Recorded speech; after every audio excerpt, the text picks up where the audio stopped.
प्रज्ञा ऐक, हे वर जे अक्षर दिसून राहिलं ना त्याच्यामध्ये तुमच्या नावाचं पहिलं अक्षर टाकल्यावर जे नाव बनेन ते माझ्यामध्ये कॉमेंट करायला सांगितले. माय काय म्हणलं माझ्यामध्ये सांडा ती पांडा ज्याचं नाव जी वरून असून त्याचा गांडा.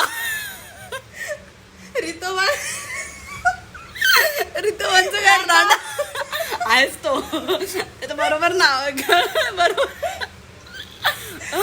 ऐक ना कोणाचा उवर असून तो उंडा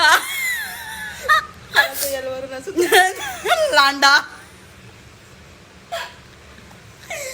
आणखी कोण आहे सी वरून असून तो सांडा तेच नाही. डी वरून दांडा ई वरून इंडा आई इडा काय एफ वरून फांडा काय नंडा के वरून कांडा.